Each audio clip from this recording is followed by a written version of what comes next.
Welcome everyone. My name is Sean, and today we're going to talk about this recent drop of the trailer of the X-Men 97 series, as well as all of the information that is coming out around it, because Disney's going to Disney, and this is no exception, and the series that was promised to be a sequel, a conclusion, the final chapter, the show that would have come out in 1997 appears to be anything but, and a lot of people are mad about it, even though I think that there is a deeper issue here that we should actually talk about, and that's what I want to talk about. But before we do, I want to say thank you to everybody who signed up on actualjusticewarrior.com/join. Give me the money. Give me the money. Okay? And thank you to the podcast listeners, Spotify, Apple, and Google's podcasting platform. So X-Men 97 was promised initially as the conclusion to the 1990s X-Men series, which is widely considered to be one of the most faithful adaptations of the comic books of all time.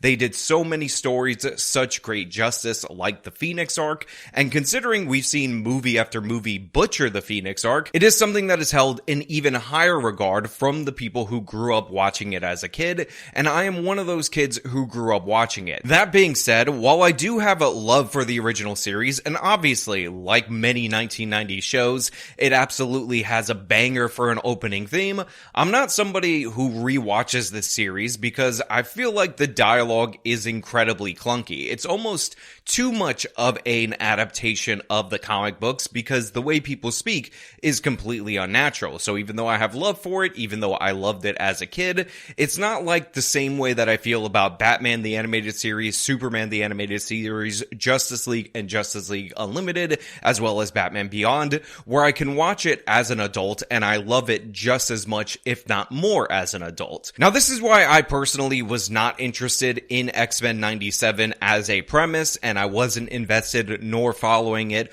up until this point, because for me, the show ended back when it ended. I loved it back when I loved it, and I'm ready to let it go. I'm ready to leave it in the past. And this is what I think the broader problem is for our society. And I'm going to talk about, for sure, all of the changes, the wokeification of this 90s series, the updates for modern audiences, and all of that. But I think fundamentally, the major problem that people need to get over is this need to be stuck in the past. I think nostalgia has become the poison of the masses. And I think in my generation, or the generation that followed me, one of the big culprits of this is social media. Things like Facebook that allow you to maintain connections over the internet when you move out of your town or whatever, and never ever let go of the past. And that is reflected in our entertainment in that we constantly see sequels to older shows, older movies,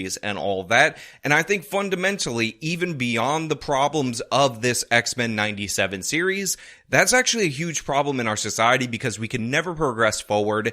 And I think it would have been much better if they just produced a new X-Men series, a la X-Men Evolution or Wolverine and the X-Men, rather than living to this past. Watch the series finale of X-Men next Saturday morning. Check your local listings. I'm grateful to have the chance to say goodbye. I am proud of you all, my X-Men. Fate lies in our hands now. Now.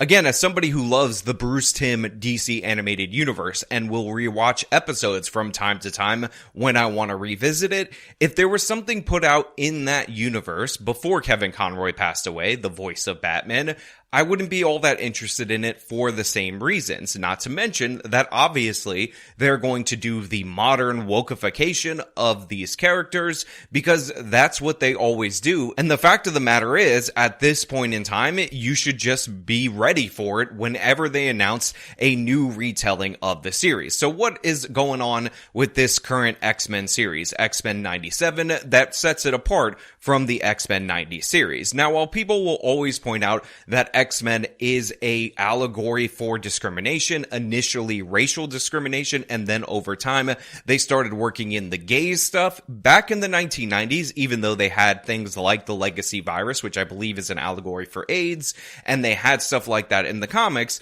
nobody was talking about non-binaries or the transes or anything like that, yet they decided to change Morph, not only in appearance to his changeling appearance from the comics, but they also wanted to make him a non-binary, a they-them, and they're very proud of this because this is an update for modern audiences. Now, I know some people are going to say, look, X-Men is always woke, X-Men has always represented all these different causes and whatnot, but the thing is, this is supposed to be the next season, allegedly, of that X-Men 90s series, and Morph was very much a guy in that 90s series with shape-shifting abilities. He was not a non-binary. That was not a thing back then. That trend was not what was popping, so updating him in this way is ridiculous and absurd. On top of that, I also noticed that a lot of the actors came back to reprise their roles, and people have been marking Wolverine's voice in particular as distinctly different. We get this done by working together as a team. Jeez, Bob, keep buzzing in my ear. And that's because it's been 30 years and your voice changes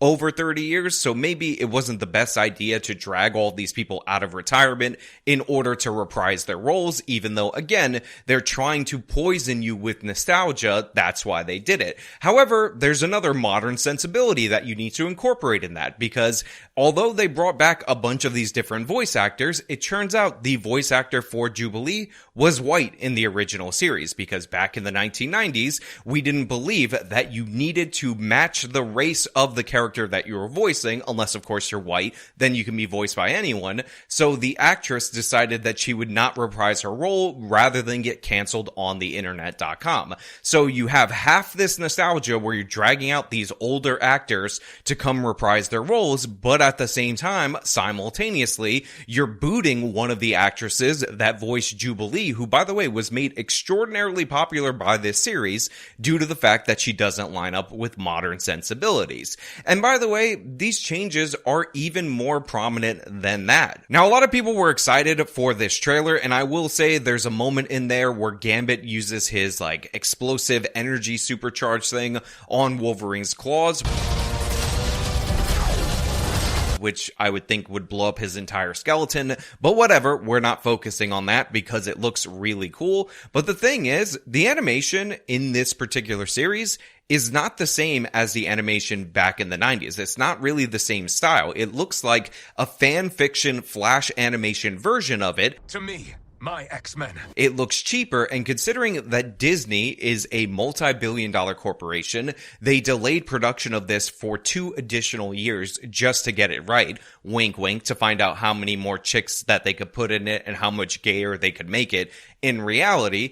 It just seems like it's not very great. It seems like it's a low quality representation of our past, despite the fact that you have all of this modern technology to not only recreate the animation of old, but make the animation even better, give it more detail, more of a look. But the characters have been flattened out in this animation, and that flattening out actually goes into the designs, which have been changed, and not just Changeling from Morph, but we also see the females that have been altered dramatically, and most inexcusably, we're talking about Rogue. Now, as you can see by the still, Rogue has been desexualized, defeminized, which again is another thing that is due to modernization. People felt like her character, she looked ridiculous. That's not a realistic type of body. How dare you have that? So they decided to make the change, and they've explicitly said this is due to the fact that they wanted to desexualize the character. And the thing is, this is pernicious in 2 ways. One,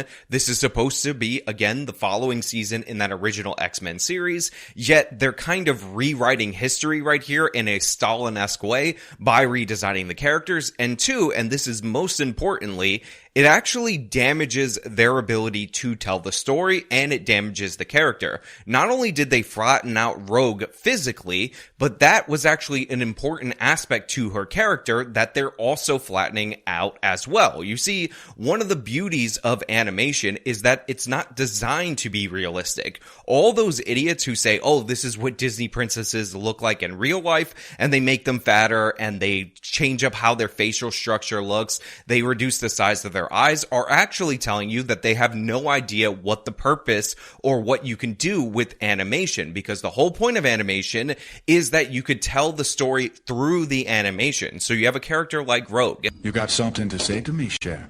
What if I'd been lying about not being able to touch another human being? What if I could, if I wanted to? What's this supposed to mean to me? Come up to the rec room in 5 minutes and I'll show you. who you could have described as flirty and over-sexualized back in the 90s series, but only if you were a complete idiot and you were only looking at this in the most superficial way. Because we know that Rogue's power comes from her making human-to-human contact with people. She drains their life force, will copy their mutant abilities, and this could result in her potentially killing those people, not to mention the mental side effects of absorbing people's memories. Look like I keep you waiting too long. Or maybe you just want me to wake you up with a kiss. What in the world? So Rogue is somebody who can't have human contact, somebody who avoids human contact, yet she desperately wants it. That duality, that contrast between her character, how she presents herself, how fit she is, and all that, and her powers is a crucial, intricate part of her character in this particular series. And remember, they're trying to make, or they're claiming they're trying to make the next season in that series, yet they're changing it up, they're nerfing her appearance, which again actually cuts against the character. This is part of her characterization, but you can't have that because modern audiences would complain that this unrealistic, superpowered character is unrealistic. Now look, you can say, and you can make the argument that, hey, there's different versions of these characters. Anna Paquin's Rogue is in no way, shape, or form the Rogue of the 1990s, so, you know, it's just a different interpretation, but the problem is that this is not a new series. This is masquerading as, again, the next season in that series. So yeah, you are stripping something away from that character because you're claiming that is the same character. That is what you're arguing. That is how you're selling this, and you're selling it based on a lie. You're not doing a throwback series. What you're actually doing is taking the branding of that while you're trying to, in a very Stalinistic way, rewrite history. Now, I'm going to say something controversial that many people on my right-wing audience probably wouldn't like. And probably it's the second most controversial thing, other than the fact that I don't revisit the 90s X-Men series, and I don't think it holds up because the dialogue is so clunky from that series. And that is the fact that the allegory for racism actually doesn't work that well. I mean, I get it's a broader allegory for civil rights, and it's not really one-to-one, but other than the character of Beast, who is an animalistic-like character, but he's actually a genius, this really doesn't sell. And the reason it works for Beast is because people often portray other races or other groups as more animalistic, as dehumanized and whatnot. And having that contrast, much in the same way that I talked about the contrast in Rogue of Beast being animalistic on the outside in appearance, where you would prejudge him, prejudice, and then having him be a Shakespeare quoting scientist on the inside, the characters really don't fit in terms of a racial civil rights struggle because most of the characters look human. They can hide their identity in a way that black people could not do in the 1960s because guess what? They are in fact black, or they have dark skin. You can see that right when you meet them. So that analogy or that allegory didn't really fit that well for X-Men from the jump. Now, by the way, this was partially intentionally. Back in the 60s, they wanted the cast to be white, experiencing discrimination, so that the reader, which was largely white, could empathize with them. So that was intentionally then. Don't think I'm not aware of that. But the thing is, with all of these human-presenting people that have powers that they're keeping hidden until they later reveal themselves, I actually think it does make a better analogy or a better allegory. I don't know, I keep flipping those words.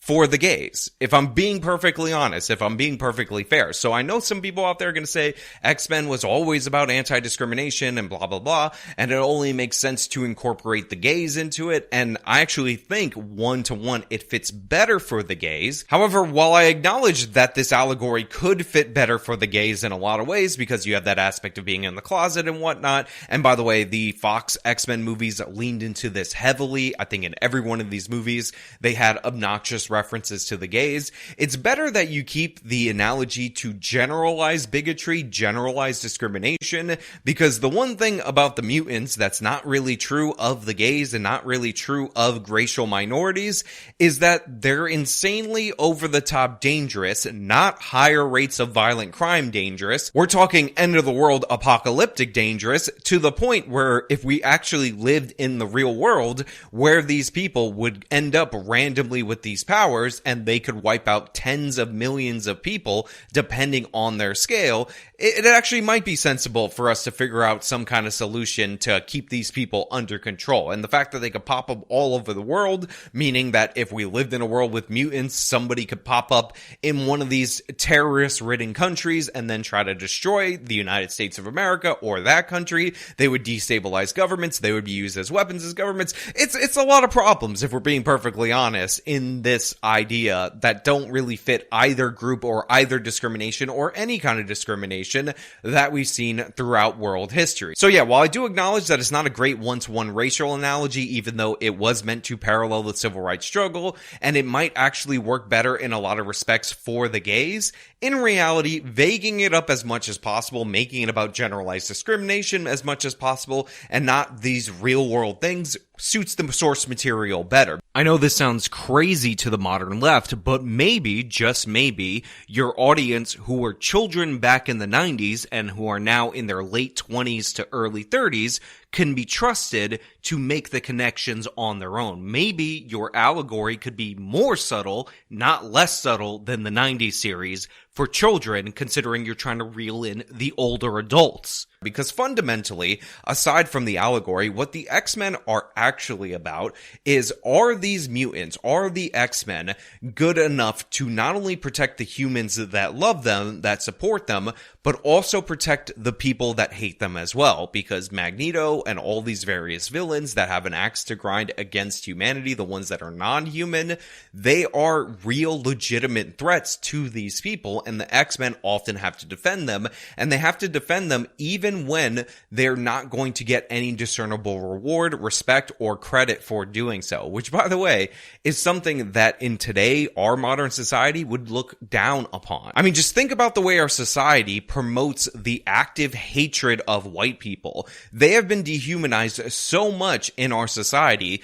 that when a white woman cries, rather than that being viewed as an expression of emotion or as some kind of maybe fake crying or whatever, it is considered an attack on minorities. So if a white woman has an emotional reaction, and oftentimes these cases, despite the reporting, are 100% justified, that is considered the crime in that situation. That gets you ridiculed and hated for decades. There's no societal pressure at all within minority communities, specifically within black communities, to have sympathy, to acknowledge the humanity of a person in that situation. It's all dehumanizing hatred, and again, pretending that that person, that woman who's crying due to the fact that she's being attacked or whatever, like in many of these situations, and a normal human response would be to cry, is just to say that their tears are a weapon and more proof of their guilt. Them even having emotions makes them a threat. So the real reason we're never going to have a throwback to 1990s style X-Men is because we don't have the values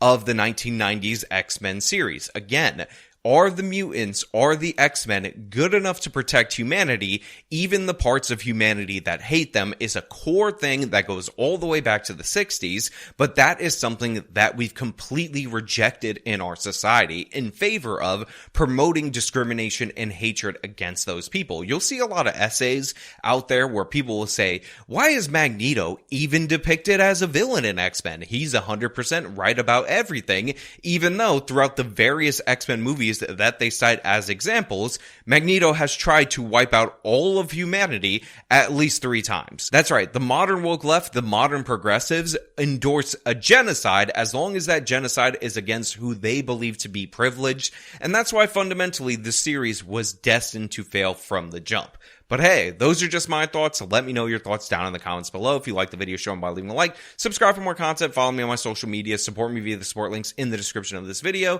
This has been me talking about X-Men 97. Till next time.